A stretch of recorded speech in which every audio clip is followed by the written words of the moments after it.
বিধাননগরের প্রাক্তন তৃণমূল কাউন্সিলরের বিরুদ্ধে বারাসাত আদালতে 256 পাতার চার্জশিট দেওয়া হয়েছে।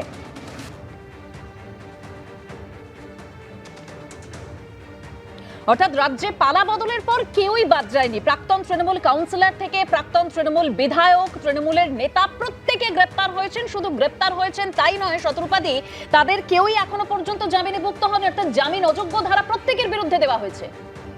সরকার পাল্টাবে, মানুষ ফিল করবে না, সেটা তো হয় না। এই সরকার তো প্রথমেই বলেছিল যে আগের সরকার যা যা অন্যায় করেছে মানুষের ওপর একটা একটা করে ধরে ধরে এটার জবাব দেওয়া হবে, এবং এটা সবটাই লিগালি হচ্ছে। পাশেই তোমার লয়ার বসে আছে, ক্রিমিনালদের সপ্তঋষি পর্যন্ত বানিয়ে দিল।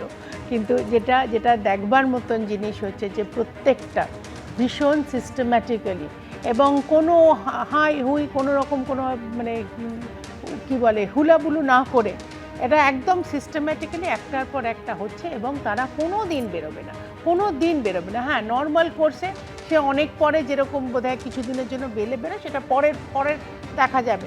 কিন্তু মুখ্যমন্ত্রী যেটা বারবার বলছেন যে যেখানে দেখছে, যেদিকে, সে তুমি কাউন্সিলর বলো কি এমপি বলো কি কোনো ডিপার্টমেন্ট বলো, একটা সেট অফ ফাইল বলো, প্রত্যেকটা জায়গায় এই করাপশনের পোকা ধরে গেছে।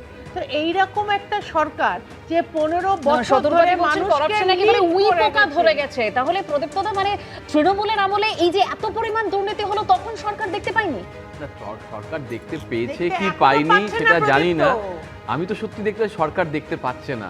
সরকার, আমি বলছি সরকার একদম সরকার এখনো দেখতে পাচ্ছে না। দিদি, আমি তোমার সময় কথা বলি, নির্মল ঘোষের ব্যাপারে জাস্টিফাইও করিনি, তোমার সময় ডিস্টার্বও করিনি। আর আমি একদম একমত যে সরকার এখনো দেখতে পাচ্ছে না, সরকার এখনো দেখতে পাচ্ছে না, সত্যি সরকার দেখতে পাচ্ছে না। 250 জনের নাম বিজেপি নিজে বলছে যে তারা 250 জনের নাম, তাদের কাছে অভিযোগ এসছে 22 জনকে সাসপেন্ড করেছে। 22টা এফআইআর দেখাক না, আর আমাদের 250 জনের তৃণমূল নেতা নেত্রীর নাম করে দিক না এখানে যে তারা 250 জনকে গ্রেপ্তার করেছে বা কিছু করেছে। কিন্তু এই 250 জন 3 মাসে এসেছে, আর তাদেরই এক মুখপাত্র এখানে এসে বলে গেছে 450-এর কাছাকাছি অভিযোগ পেয়েছি। মন্তেশ্বর, উলুবেড়িয়া, বসিরহাট, আর কোথায়? আমরা তোমরা তো এখন আমাদের কথা বলছিলে, চিৎকার করবে না? অনেক হয়েছে তোমাদের সময়, তোমরা 3 মাসে যে জায়গায় করে দিয়েছো তার থেকে খারাপ আর হয় না। পূর্ব বর্ধমান 1 কোটি টাকা, যুবর নেতা 1 কোটি টাকা, কোথায় হয়েছে? এখানে সাজা কোথায় হলো? তোমরা তো 15 বছর ধরে তোমরা চিৎকার চেঁচিমেচি করে দিয়েছিলে, 15 বছর ধরে চিৎকার চেঁচিমেচি করে আজ অব্দি সাজা দিতে পারছো না। এরকম ভাবে দেখিয়েছিলে, এরকম ভাবে, তারপরেও তোমাদের কথা বলা হয়নি। তোমরা দেখিয়েছিলে তাপস রায়কে তুমি এভাবে গলা চিরে চিৎকার বলেছিলে, চিৎকার করে বলে দিয়েছো। গত বছর অর্থাৎ 24 সালের জানুয়ারি মাসের শেষে তুমি বেশ, আমি এখান থেকে দুজনকেই থামাচ্ছি। একের পর এক যে অভিযোগগুলো সামনে এসেছে, বিশ্বনাথ দা একেবারে শতরূপাদিও বলছিলেন যে এই যে সাধারণ মানুষের যেভাবে প্রতারণা করা হয়েছে, একটা একটা করে ধরে ধরে তার জবাব দেওয়া হবে। কিন্তু বিশ্বনাথ দা, এই যে তোলাবাজি, এই যে টাকার খেলা, সেই টাকা কোথায় পর্যন্ত পৌঁছেছিল, কার নির্দেশে এই তোলাবাজিগুলো হয়ে গেল দিনের পর দিন ধরে, সেটা জানা যাবে তো এবার। দেখো, মানে তোমাকে যদি দুর্নীতির বিরুদ্ধে লড়াই করতে হয়, একটা সামগ্রিকভাবে সেটা লড়াই করতে হবে। আমরা তো খুশি যে নির্মল ঘোষদের মতন মানুষদের বিরুদ্ধে তদন্ত হচ্ছে, অ্যারেস্ট হচ্ছে, কিন্তু ঋতব্রত শিবিরে যারা আছে তারা কি অ্যারেস্ট হচ্ছে? তাদের বিরুদ্ধে কি তদন্ত হচ্ছে?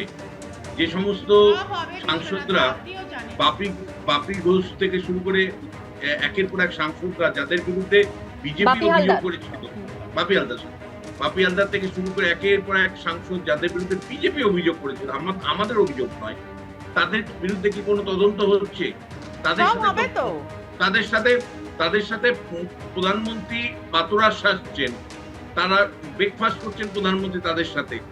সেই সমস্ত তৃণমূল সাংসদদের সাথে প্রধানমন্ত্রী যদি ব্রেকফাস্ট করেন বা মুখ্যমন্ত্রী যদি ব্রেকফাস্ট করেন, তাহলে সেইটা কিন্তু যে বার্তাটা যায় সেটা তো সিলেক্টিভ লড়াই।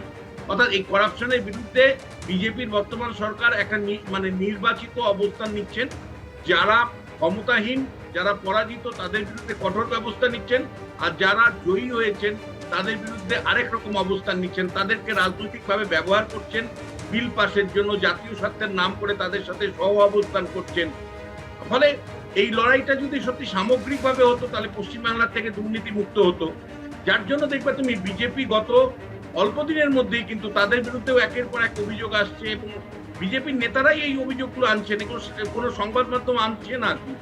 ধর জিতেন তেওয়ারি বলছেন যে গত 2 মাসের মধ্যে যে ধরনের তোলাবাজি হয়েছে সেটা তৃণমূলের শাসনকালকে ছাপিয়ে যাচ্ছে, দখলদারি ছাপিয়ে যাচ্ছে।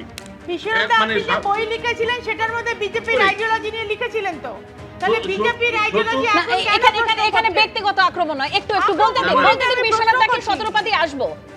হ্যাঁ, তোমার মুখ্যমন্ত্রীকে নিয়ে লিখেছিলাম। হ্যাঁ, তো সেই জন্য তো বলছি, আমার মুখ্যমন্ত্রী বাংলার মুখ্যমন্ত্রী, পশ্চিমবঙ্গের মুখ্যমন্ত্রী, তো সেই বইতে বিজেপির আইডিওলজি নিয়েও লিখেছিলেন, যার বিষয় লিখেছিলেন তারটাও তো লিখেছিলেন। শতরূপা প্লিজ একটু বিশ্বনাথদাকে বলতে দিন, বিশ্বনাথদা দূরে রয়েছেন। হ্যাঁ, বিশ্বনাথদা। ভালো, আমার প্রশ্ন হচ্ছে ভালো আইডিওলজি হলে তোলাবাজি হচ্ছে কেন? কেন আজকে সেটা তো বিজেপিকে 3 অ্যাকশনও মাসের নেওয়া মধ্যে হচ্ছে এই প্রশ্নটার বিশ্বনাথদা, সম্মুখীন হতে হচ্ছে? সেটা তো অ্যাকশনও নেওয়া হচ্ছে বিশ্বনাথদা। কোন 21 জনকে সাসপেন্ড করা হলো? যারা কোন 21 জন বিজেপি কর্মীদেরকে নেতাদেরকে যারা তোলাবাজির দোষে হয়ে সাসপেন্ড হলো তাদের নামের তালিকা কোথায়? কোন এবিপি আনন্দ, এগিয়ে থাকে, এগিয়ে রাখে।